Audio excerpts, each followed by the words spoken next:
불교인, 조계종 사람인가 불교인인가?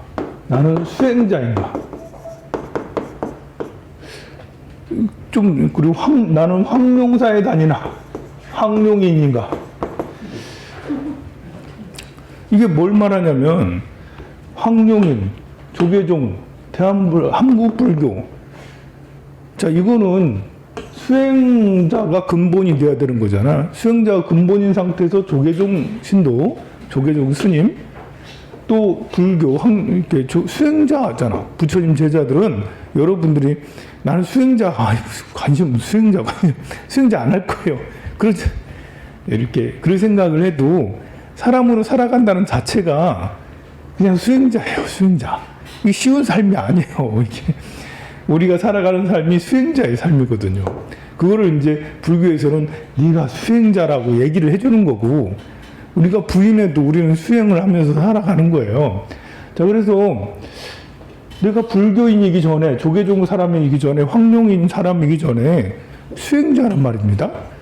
그런데 수행자들이 서로 모여있는 곳이 이런 곳이잖아요. 수행자들이 모여서 이렇게 된 거잖아요. 근데 막상 또 이렇게 살면 수행자적으로 사는 게 아니고 내가 절에 조계종 신도로서, 황룡사 신도로서, 그냥 저 불교인으로서 이렇게 살아. 이렇게 이런 내가 누구라는 정체성을 가지고 살아가는 사람도 드물지만 정체성이 있는, 특히 이제 조계종 승려, 예를 들면 조계종 승려는 수행자냐 승려냐, 이걸 가지고 왜 우리가 질문을 해야 될 정도지? 이거는 지금 본래 이런 질문을 가지고 의심을 가지면 안 되는 건데, 조계종 승려는 수행자냐 그냥 승려냐, 여기에서 이제 직업 논리가 나오는 거예요. 직업. 조계종 승려다, 이건 직업이잖아요. 수행자다, 이건 직업이 아니잖아요. 수행자는 누구나 다 수행자니까. 그럼 우리 승려들은, 스님들은, 조계종 스님들은, 이게 조계종이 오랫동안 3000년 동안 내려오는 이런 관습이나 문화가 있어요. 관습이나 문화에 젖어서 우리 조계종 스님들은 조계종 스님들의 관습 문화대로 살아가고 있어요. 이것이 수행자적인 모임으로 살아가려고 했느냐. 이게 이제 이 수행자들의 모임의 경험은 굉장히 중요한 거예요. 승가의 경험은 나를 수행하게 하고 발심하게 하고 다듬게 해서 나를 성장케 하는 거예요.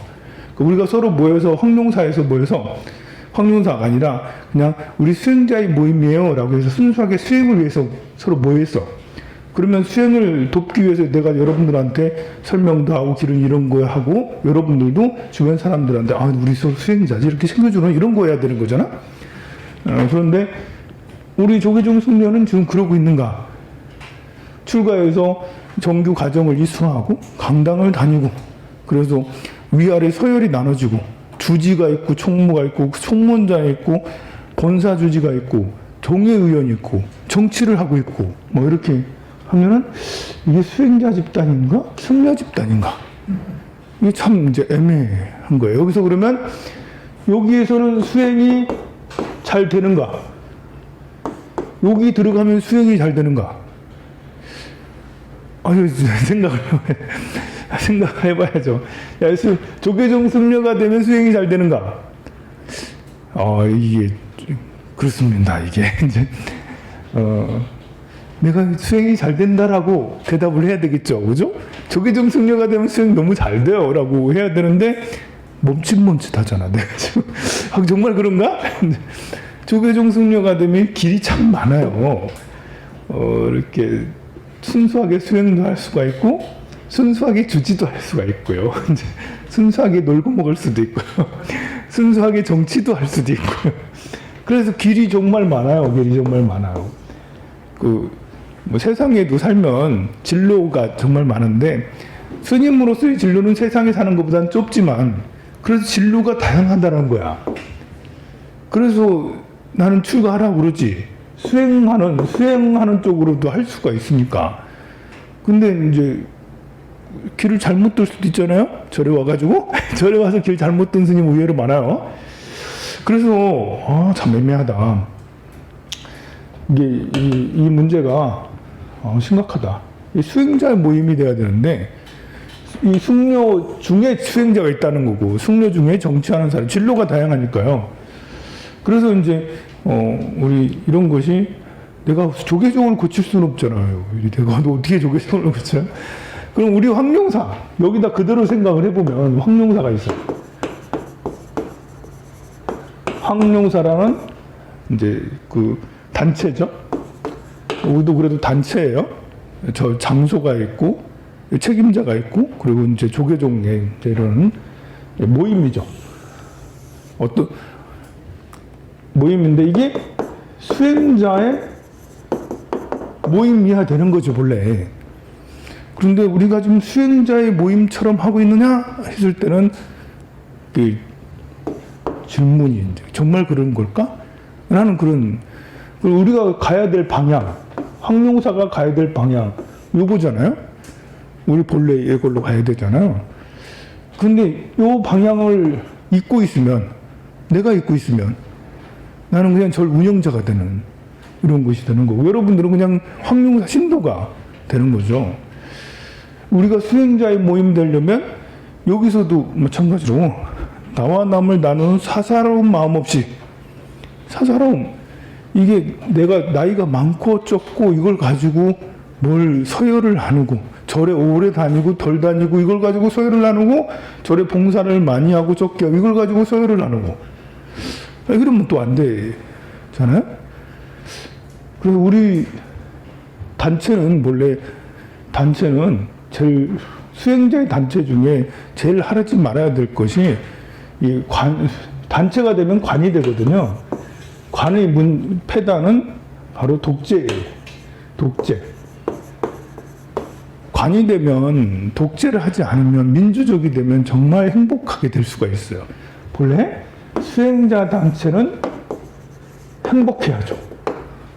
서로 마음을 챙겨주고 서로 수행할 수 있도록 지원해주고 격려해주고 북돋아주고 마음이 힘든 사람이 저 수행자 집단에 오면 힘을 얻어서 기운을 내서 그래 내가 수행을 해야지 해서 치유가 돼서 수행을 발버릇이면서 열심히 수행하는 이런 것이 돼야 되잖아요. 물론 수행하는 다리도 아프고 밤잠도 못 자고 이러니까 이런 스트레스, 수행에 대한 스트레스는 있지. 수행이 잘 안 되니까. 그렇지만 생활에서는 다 북돋아주고 이렇게 해야 되는 거잖아요. 보면 수행할 수 있도록. 그러면 내가 깊은 산 중에 해인사 산 너무너무 좋아요.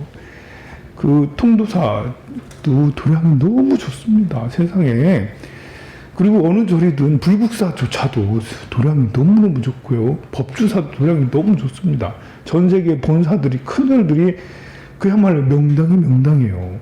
생각을 해보세요. 수행하겠다는 사람들이 여러 100명이 모여가지고 같이 수행 열심히 부처님 말씀을 따르면서 수행을 해. 그것도 깊은 산 중에 정말 별이 보이고 공기 좋고 그야말로 큰 소나무에 또 계곡에 좋습니다. 이런 곳에서 야 우리 극락은 이런 곳이 아니야? 할 만큼 서로 행복해야 되잖아. 수행자가 행복한 마음을 수행해야 되는 거잖아. 근데 왜 그게 안 되는 거지? 그 참 그래요. 황룡사도 마찬가지죠. 우리가 분별심을 가지고 이 관이 서열을 나누기 시작하면 이거 참 권력이라는 게 들어가면 권력이 이 제일 위에 주지스님이나 아니면 방장스님이나 이런 사람이 독재를 하게 되면 그 밑에 서열이 쭉 생기게 돼요. 그래서 총무심 들어가고 누구 이렇게 되고 그래서 이게 권력이 임명권을 주고 지명을 하고 돈도 주고 주지가 돈을 스님들한테 돈 얼마씩 주고 또 큰 절에 가면 방이 있어요. 방을 아무나 쓸 수 있는 게 아니에요. 주지스님이 나가라면 방 빼라면 빼야 돼. 그 대단히 중요한 생존권이죠. 엄청 중요하잖아. 내가 그 방 뒷방 얻어가지고 살고 있는데 주지스님한테 찍혀가지고 방 빼 이러면 어떻게 해? 다른 데 가서 방을 금방 나오는 것도 아니고 돈도 없고 이제 그리고 우리 본사잖아요. 저는 해인사가 본사인데 본사에서 그래도 비벼야지 좀 쉽지. 해인사가 본사인데 통도사 가서 비빌려면 이거 참 이게 눈물 나거든요. 좀 왜 이런 곳이 있는 거지? 절이면 다 똑같은 게 아니야? 해인사하고 통도사가 왜 다른 거지? 문중이? 그런 것이 권력이 서열화돼 있고 임명권자가 있고 권력이 세지면 그 밑에서는 저절로 줄을 대는 거죠. 제가 명절 때마다 뒷방에 있으니까 주지스님한테 세배 인사 드리러 가야지 않겠어요. 스님 홍삼이라도 좀 드세요. 이렇게 해야 되지 않겠어요. 야, 이래되면 이게 수행자 집단인지 이게 그러다면 서열이 촘촘하게 되면 여기에서는 폭력도 일어날 수 있어요. 그잖아요? 서로 경쟁적으로 뭐 하다가 부패가 일어날 수도 있고요. 또 주지스님은 누군가의 특혜를 주게 되고 불평등, 사람의 인지상정이라고 좋아하는 사람 또 챙기고, 그리고 약간 무능한 사람들도 있을 수 있잖아. 그런 사람 또 차별받고, 또 이렇게 반대파가 있고 우리 파 너희 파 뭐 이렇게 나눠지는 게 되는 거죠. 권력이 이게 모임에서 권력이 생기면 이거는 진짜 모든 게 다 패단 부정부패가 되고, 이래 되면 눈치가 되고 관이 강해지면 사람들이 무능해지거든요. 왜냐하면 무슨 일을 벌리면 바로 위에 올라가면 때리니까 사람들이 조용하니 아무것도 하지 말아야 돼. 뭘 하면 떨어져. 그래서 뭘 하면 지탄받고 무슨 말 듣고, 우리나라 사람들이 많이 익숙해진 뭐 하지 말라고, 뭐 하면 떨어진다, 무슨 말 듣기 싫다, 남입에 오르내리기 싫다, 너 그거 해, 남입에 오르내리 자꾸 이런 거 하냐. 이게 관 때문에 생기는 일이거든요. 조직 문화가, 권력 문화가 서열화돼 있다 보니까 생기는 거예요. 자, 이것은 수행자 집단하고 완전 대치되는 거예요. 순간은 우리가 서열이 있긴 있어요. 본래 부처님 당시에도 먼저 출가한 사람이 형이고 늦게 출가한 사람이 아후가 되어라. 이게 서열이 있긴 있어요. 나이가 아니고 먼저 출가한 승답을 가지고 서열을 삼는데, 그것은 같이 함께 어우러져서 이렇게 최소한의 편하게 이렇게 수행하기 좋게 하기 위해서 그런 것이지, 서열을 만들기 위해서 그런 건 아니거든요. 그러니까 네가 먼저 출가했으니까 권력 주지를 가져야 돼, 그런 건 아니거든. 그러니 이렇게 집단이 이렇게 되어 있으면 수행자 집단하고 거리가 먼, 이런 것이 제일 잘 돼 있는 데가 어디냐면 군대예요. 군대가 이 조직 문화가 이제 짱짱하니 돼 있죠. 서열로 타타타닥 돼 있잖아요.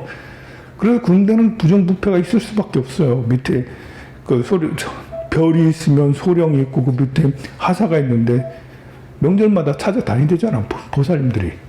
부인들이 찾아다니고 다 해야 돼요. 그리고 줄을 잘못 쓰면 슉 나가거나, 줄을 잘 대면 이제 그 승진이 빠르거나, 뭐 부정부패 비리가, 우리는 군대 안 가서 여러분들이, 우리 근처에 군이 없잖아 보면. 근데 잘 안 가서 모르지만 군대가 서열화가 돼 있으니까 부정부패가 심할 수가, 군 비리가 어마무시할 수밖에 없어요. 이거는 서열화돼 있으면 이걸 개혁을 어떻게 해? 개혁이 되지 않는 거예요. 그렇다고 군을 민주화시킬 수는 없거든요. 또 왜냐하면 또 군기라는 게 또 있으니까 전쟁이 일어나면 또 어떻게 안 되니까, 나라를 지키기 위해서는 또 군을 뭐 이거는, 그런데 이것이 이제 수행자 집단으로 조계종이 좀 이래. 조계종을 비난하면 안 되는데, 스님으로서 같은 스님으로서. 왜냐하면 우리 스님들이 이제 승가 생활에 대한, 이 수행자 집단에 대한 생활이 이제 이렇게 고려시대까지 있었고, 조선시대 때 많이 무너졌고, 이제 이렇게 일제시대 때 다시 어떤 이런 것이 형성이 됐어요. 그래서 뭐 경험 안공 스님으로부터 이렇게 하긴 했는데, 일제라는 게 좀 약간 그렇잖아요. 일제라는 게 조직 문화고, 또 해방 이후에는 군대 문화. 군대 문화가 그대로로 들어온 거예요, 조계종으로. 그래서 참 어렵다, 이게. 자, 그러면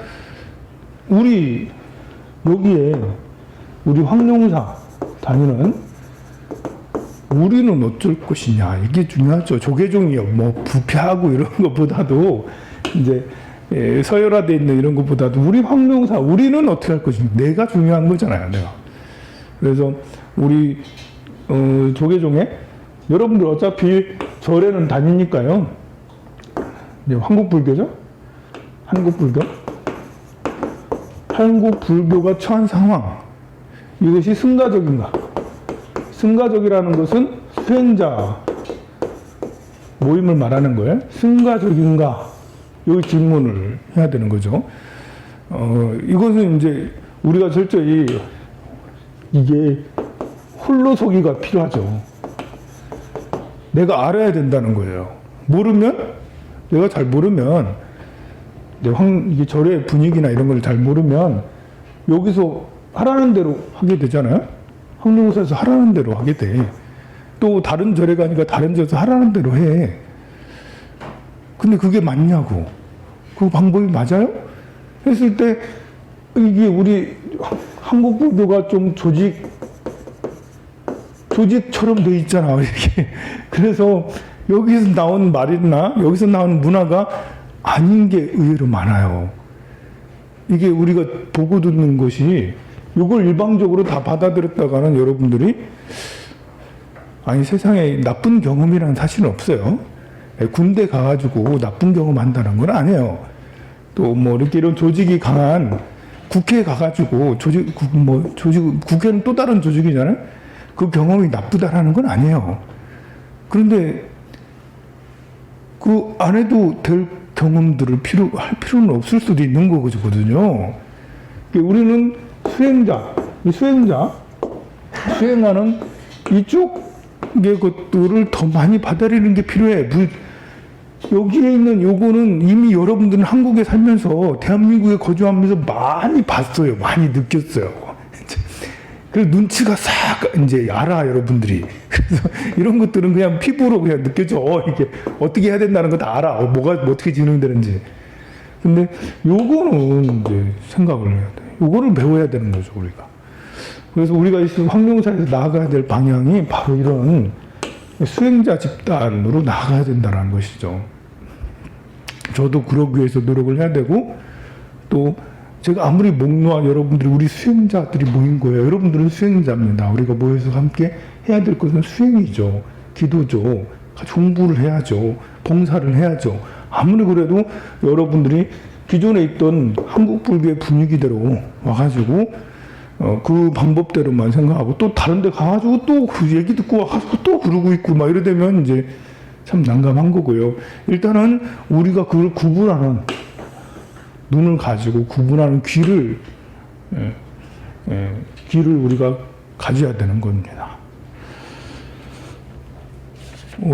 어제 어떤 스님이 오셨는데 이 스님께서는 갑진 년생이에요. 그리고 갑술월에 태어나셨고 개묘일에 태어났고 신유시에 태어나셨어요. 이게 코드를 여러분들이 풀지를 못하겠지만 설명을 해드릴게요. 이 코드 연월일시의 코드입니다. 이제 이게 바코드예요. 바코드. 내가 딱 찍으면 이런 사람 가격 얼마. 이제 이 사람이 관에 대한 점수 뭐 몇 점, 그리고 능력 점수 몇 점, 그리고 사고 점수 몇 점, 그리고 행동 점수 몇 점, 그리고 사람들하고 얼마나 친한가, 친밀도 몇 점, 이런 식으로 이렇게 나눌 수가 있어요. 점수를 매길 수가 있는 거예요. 바코드라서. 이제 사람의 성향이나 기질이라는 것이 이제 타고나는 게 좀 있어요.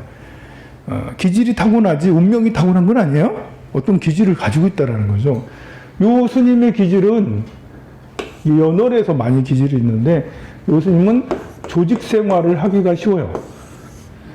조직 생활에서 어떤 걸 하냐면 자기 주장을 펼치는 거예요.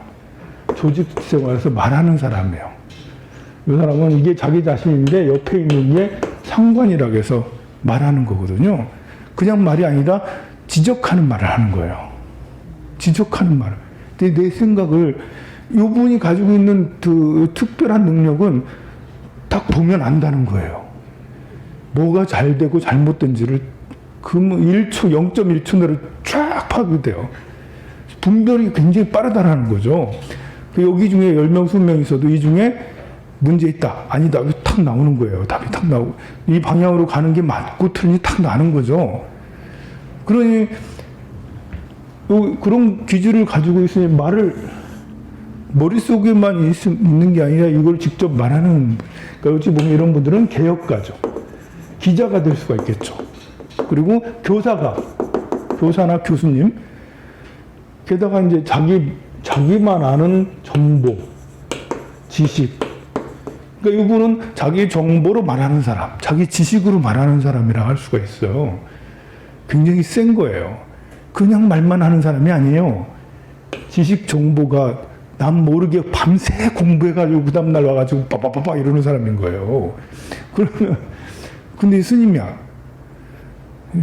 스님이 출가하셔가지고 운문사라고 말하면 안 되는데. 하여간에 큰 절에 가셨어. 큰 절에 강당에 가셨어. 큰 절에 강당에 가셨는데 거기에 스님들이 80명 계셔요. 공부하는 스님들이. 스님 나이가 좀 많으시잖아요? 많으십니다. 갑신년생이니까. 늦게 이제 가셨기 때문에. 늦게 이제 강당에 가셨어요. 우리 스님들은 이제 이렇게 나이에 따라서 이렇게 좀 세요, 그게. 나는 그 수혜를 정말 많이 본 사람이에요. 나는 19배 절에 갔잖아요. 정말 큰 수혜를 받았어요. 저는 19살 내가 고등학교 다니다 갔기 때문에 그 학교 선생님이 다 20대, 30대잖아요. 그 당시에. 선생님 앞에서는 아무것도 못하고 뭐 이렇게 정말 아저씨 어르신들 막 이러잖아요. 그냥 절에 딱 오니까요. 전부 다 노부살님이시고 또 스님들은 다 40대, 50대잖아요. 그러니까 분위기가 확 달라지는 거죠. 제가 이제 19살인데 사람들 행자님 이러면서 자꾸 존댓말을 해주시고 그때는 뭐 이렇게 확 사람이 적응을 너무 잘하더라고 내가. 그래가지고 그게 하나도 이상하지 않고 한 1년 정도 되니까 이제는 뭐 이렇게 후배도 생기고 저도 후배가 생기는 거예요. 후배가 30대, 40대. 이제 후배가 30대, 40대. 나이 제가 20살에 후배들이 뭐 쫙 깔렸습니다. 이제 그때는 출가도 많이 했거든요. 그래가지고 한 2, 3년 지나면 후배들이 쭉 이제 밑에 쭉 있는데요. 다 40대, 뭐 심하면 50대도 있었어요. 그러면 그분들이 저한테 깍듯하게 하죠. 물론 저도 깍듯하게 하죠. 함부로 하진 않으니까. 그렇지만 이제 이렇게 평등해지는 거죠. 그분들은 속으로는 어떻게 생각할지도 모르겠죠. 이제 어린 놈이 이렇게 대열에 피도 안 마른 놈이 내가 계속 이렇게 존댓말을 해주고 해야 돼 뭐 이렇게 할 수도 있겠는데 그런데 근데 이제 이분은 나이가 많은 상태에서 들어갔으니까 이제 쭉 많이 있잖아요. 그리고 이렇게 강당 문화는 조직 문화가 더 세요. 선방 같은 데는 조직 문화가 좀 덜해요. 참선하는 스님들은 선방에서는 우리가 봉암사 같은 데 가면 참선하는 스님들만 있잖아요. 거기는 좀 수행자 집단에 가까워요. 같이 모여서 시간 맞춰서 수행하고 시간 외에는 자기 시간 갖고 시간 맞춰서 수행하고 시간 외에는 자기 시간 갖고 제가 스님들 중에서도 굉장히 자유로운 사고를 가지고 여전히 있는 것도 강당에 안 가고 선방에 바로 갔기 때문에 그래요. 여러분들이 봐도 제 사고가 굉장히 자유롭다고 느낀 적 많이 있지 않았어요? 그렇게 이제 절에서 이런 사고를 가질 수가 없어요, 사실. 저는 절에서 약간 변종인 거예요. 근데 나만 그런 게 아니라 그 전에 만초 스님도 그러시더라고. 만초 스님은 더 너무 훌륭하셔. 그 스님은 강당도 다니시고 승가대도 다니시고 그 통도사 스님이시잖아. 그런데도 이렇게 굉장히 개방적이시고 굉장히 이렇게 충격받았어요. 처음에. 정말 대단하시다. 근데 근데 이제 그런 문화가 이제 강당은 그런 문화가 아닌 거예요. 조직이 촘촘 하잖아요. 거기서는 그 사이에 파가 또 갈리겠죠. 파가 갈리고 또 이렇게 서열화가 돼 있으니까요. 좀 힘듭니다. 그래서 또 요 스님은 논사 스님이 연세가 많으시고 그 밑에 사형들이 쫙 또 있어요. 사형 중에 20대 사형도 있대. 좀 일찍 출근하면 20대 사형이 있는 거예요. 나 같은 사람 사형으로 두면 괜찮죠. 그죠? 그런데 이제 여성 비구니 스님들 사형 중에서는 좀 이제 그런 거예요. 쉽지 않죠. 그래서 제가 그랬어요. 스님 나가세요. 속퇴하라는 게 아니고 스님의 능력이 너무 아까워요. 스님이 이렇게 늘 잘할 수 있는 게 아니고, 이 스님이 또 지금 대운이 기미대운인가 그래가지고, 관대운이에요. 무호 기민가 막 그럴까 아마? 관대운이거든요. 관대운이라는 거는 자기가 완장을 찬다라는 거예요. 내가 어떤 소임을 맡는다는 거고, 임무를 맡으면 사람이 임무를 맡았을 때 중요한 게 뭐겠어요? 내가 말을 하면 그 말에 힘이 있어야 되잖아요. 사람들이 따라야 되잖아요. 여러분들 조용히 하세요. 그러면 딱 조용히 해야 되고, 저기 가서 저것 좀 해주세요. 저기 가서 이것 좀 해주세요. 우리 같이 한번 해요. 이러면 사람들이 그 말을 듣고 다 따라와가지고 이렇게 돼야 되잖아요. 이게 관이 없으면 이게 안 돼요. 그리고 관원이면 이게 잘 되는 거예요. 내가 실권자가 되는 거예요. 명령권자가 되는 건데, 스님께서 지금 관대운이에요. 강당에서 계속 계속 스피커 역할을 하신 거야. 그 강당에서 같은 동료들의 이런 걸 대변해주고, 뭘 맡아서 뭘 해주고, 그 앞에 나와가지고 계속 했던 거예요, 활동을. 그러니까 사회에서도 많이 활동을 했었기 때문에, 그렇지만, 어쨌든 그런 조직이 너무 힘든 거예요. 그래서 그렇게 된 상태에서 또 절에 가니까 코로나 때문에 자기 절에서 지금 생활을 하고 있대. 제가 하루 종일 몇 개씩이나 되고, 막 맨날 재진해야 되고, 위에 은사스님이나 사장님들은 고리타분하고, 뭘 새롭게 포교를 하려고 해도 포교가 되지 않고, 상담을 하려 상담이 되지 않고, 누구를 가르치려고 해도 가르쳐주는 게 안 되고, 완전히, 그래서 일만 하루 종일 해야 되고, 관대운에 일하면 안 되거든요. 관대운은 명령권자라서 명령을 해야 되는 거잖아. 그래서 많은 일들을, 이 관대운에 잡일을 많이 하게 되면 나중에 이렇게 병나요. 스님이 좀 더 그렇게 하게 되면 병날 것 같은데요? 나오세요. 나가지고 포교당을 하세요. 포교당. 스님 직접 운영을 하세요. 스님 능력이 너무 아까워요. 봐봐요. 이런 능력. 자기가 공부를 밤새 해가지고 막 이렇게 살면 안 됩니다. 라고 하는 사람이잖아요. 얼마나 대단한 능력이에요. 이게 이런 사람이 가르치면, 게다가 관대운이잖아. 권위가 서요. 여기서 이렇게 1000명이 앞에 있어도 그 대중들 다 압도할 수 있는 힘이 있는 거예요. 아깝잖아, 너무. 스님 나가셔서 스님이 직접 절을 하시라고. 나처럼 이렇게 얘기하는 사람이 없을 거예요. 이제 이런 분이 오면 이제 이렇게 이런 거 잘 보지도 않겠지만 오면 대중생활, 그래도 대중생활에서 배울 게 많아요. 참고 인욕을 하세요. 참고 견디는 게 수행입니다. 이해하고 불합리한 것이 다 많이 있지만 불합리한 것들을 보고도 넘기는 것도 수행이에요. 라고 그렇게 막 다 그렇게 여러분들도 다 그렇게 배워왔잖아. 보면 부부 생활이 지긋지긋해도 가면 그래도 살아야죠. 그래도 서로 행복해야죠. 그래도 자식을 보고 살아요. 그러면서 저는 그렇게 안 합니다. 헤어지세요. 아니면 별거라도 하세요. 같이 있지 마세요. 이렇게 하는. 상황에 따라 달라요. 근데 이제 여기 같은 경우 이렇게 정말 이제 얘기했잖아요. 처음에 우리 수행자 집단, 이 대한불교 조계종 아니면 뭐 이렇게 어느 큰 절의 강당, 여기에서 수행자의 생활로서 배울 수 있는 게 얼마나 있을까. 경험하는 건 나쁘지 않다고 봐요. 근데 지속적으로 오랫동안 경험할 필요는 없다고 나는 봐요. 군대는 한 번 갔다 오면 돼. 20개월, 18개월만 갔다 오면 되지. 군대에서 5년 있을 필요는 없다고요. 안 그래요? 군대의 경험은 나는 젊은이들한테 참 좋은 경험이다. 하지만 그것이 오래되면 결코 안 좋다. 타고난 체질이 군대적 체질인 사람은 평생 뼈를 군대에다 묻을 수 있지만 모든 사람이 다 군대적 체질을 가지고 있는 건 아니에요. 군대만큼 관 조직이 이렇게 촘촘한 데가 없어요. 그러니까 부정부패가 심할 수밖에 없고 사람을 무능하게 만드는 데가 군대예요. 그러니 젊은이들이 경험은 그냥 18개월 하면 좋게요. 길면 30개월 하면 좋고 한데 그 이상 가면 참 이제 힘들다. 나도 절도 비슷해. 출가해서 해인사, 통도사, 뭐 이렇게 송광사 정말 좋아요. 도량도 좋고 이 시스템이 꼭 나쁘다라는 건 아니에요. 근데 오랫동안 그 시스템은 아니다. 그런 시스템은 경험해볼 만하다. 1년, 2년 정도는. 1년, 2년이면 다 배워.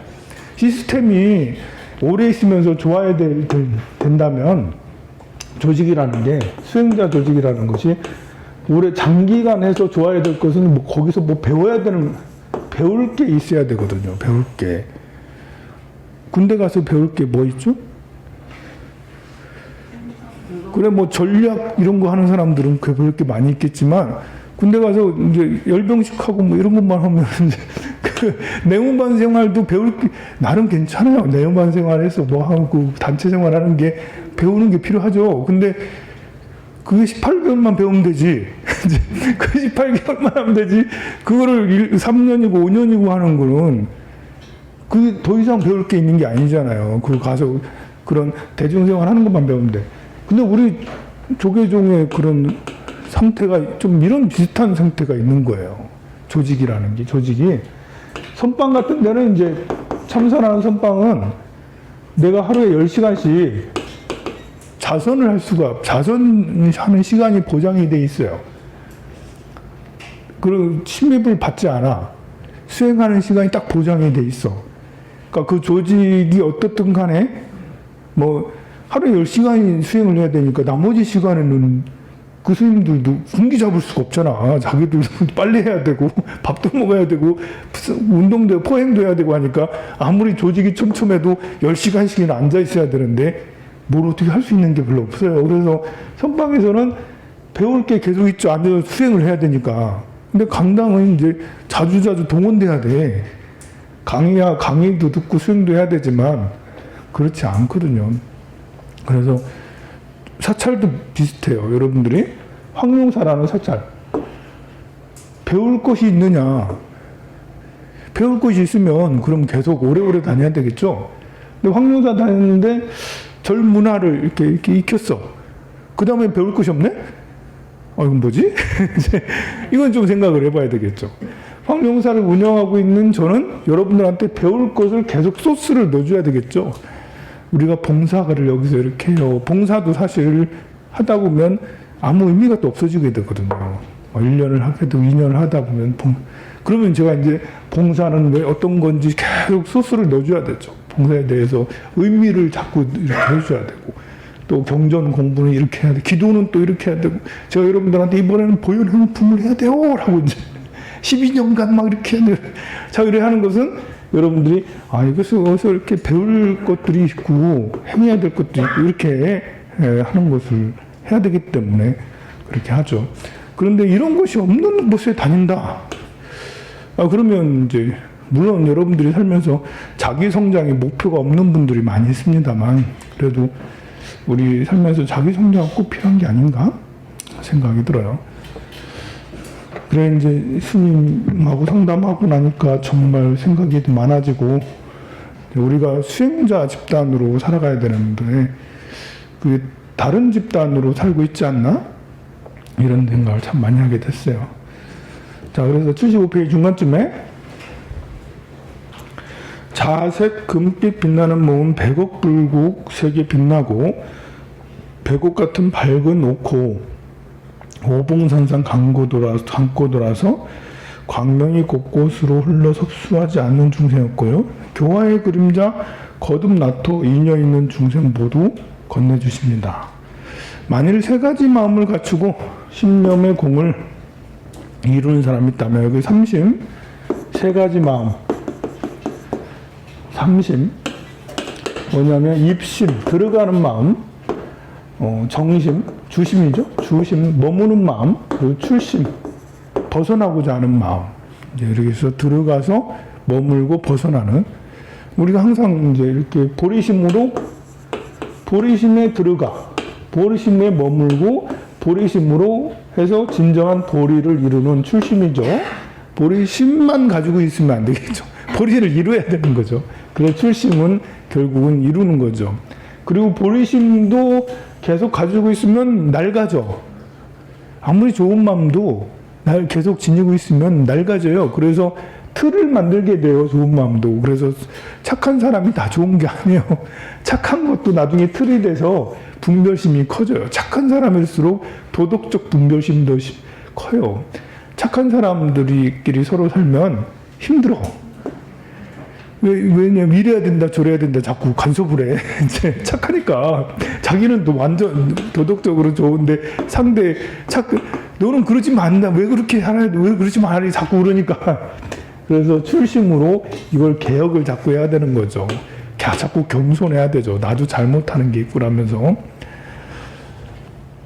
그래서 신념의 공을 이루는 사람이 있다면 여기서 신념의 공 신념이 뭐냐면 신념이 의외로 간단해요. 나무아미타불을 10번 하면 신념이에요. 신념, 왕생원, 이거 있잖아. 이 신념을 10번 하면 신념을 이룬다. 나무아미타불 이렇게 해서 10번을 하면 공을 이루는 거죠. 그 아미타경에 그렇게 나무아미타불을 10번 하면 왕생극락을 한다. 라고 그렇게 얘기하는데요. 이거는 이제 두 가지 의미가 있어요. 현재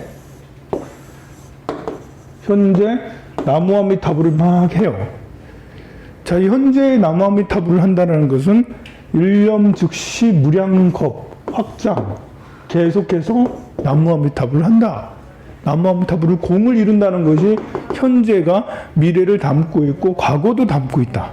우리가 나무아미타불을 막 한다는 것은 인연이 그냥 마주치는 게 아니잖아요. 내가 나무아미타불을 10번 하면 극락왕생해 라는 믿음이 확고해야 되는 것이 신념의 공연을 이룬다는 거거든요. 그만큼까지 확신하려면 과거에 무수겁동안 인연을 지어야지 현재 내가 신념의 공을 이룰 수가 있는 거죠.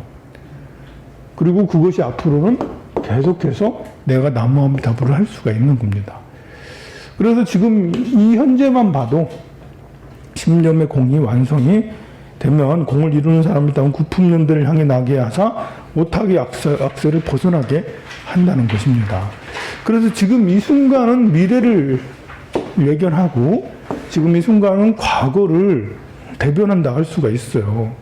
그러니 내가 지금 많은 번뇌가 있지만 그래도 부처님의 가르침을 꼭 믿어서 완전히 바라밀다를 얻어서 극락세계에 꼭 왕생해야지. 나는 깨달음이 이뤄야지. 지금 발보리심을 하는 그 자체가 신념의 공을 이룬다고 할 수가 있습니다. 그래서 참 중요해요. 많은 번뇌가 있지만 저도 맨날 공부만 하고 이러는 게 아니거든요. 딴 데 관심도 많이 갖고 있고 쓸데없는 걸 하고 할 때도 있어요. 보면. 그렇지만 항상 내가 이것이 중요해 라는 생각은 갖고는 있어요. 이렇게 보험이라고 할 수가 있겠죠. 나 이거는 그래도 지켜야지. 내가 이건 정말 중요해. 다른 거 돈도 갖고 싶고, 뭣도 하고 싶고 많이 있죠. 저도. 그러나 제일 중요한 것은 깨달음이고, 나무아미타불이지. 그래서 신념의 공을 이루는 것. 그리고 이제 이것이 죽는 순간에 정말 나무아미타불을 할 수가 있는가? 숨이 떨어지는 순간에 나는 그럴 수 있나? 예, 절벽에서 떨어지고 있는데 절벽에 떨어지면 공포심에 막 이렇게 아무 생각 머리가 하얘 될 수 있잖아요. 그때 나무아미타불이 되나? 도둑놈이 와가지고 칼 들고 옆에 왔는데 총 들고 딱 왔는데 나는 그 앞에서 나무아미타불을 할 수가 있나? 뭐 이런 거 있잖아요. 불이 나 홍로당 불이 났어 말이야. 불이 활활 타고 있는데 그때 나무아미타불이 되나? 지진 나가지고 막 진도 8.0이야 막 무너지게 8.0은 다 무너져요, 그죠? 다 무너지고 그러는데 내가 나무아미타불이 10번, 그것도 한 번이 아니라 10번, 그것도 혼전한 상태에서 아니라 깨어있는 상태에서 10번을 나무아미타불 할 수 있나? 이것도 이제 그 상태가 되는 것이 신념의 공을 이루는 거라 할 수 있습니다. 좀 쉬었다 하도록 하겠습니다.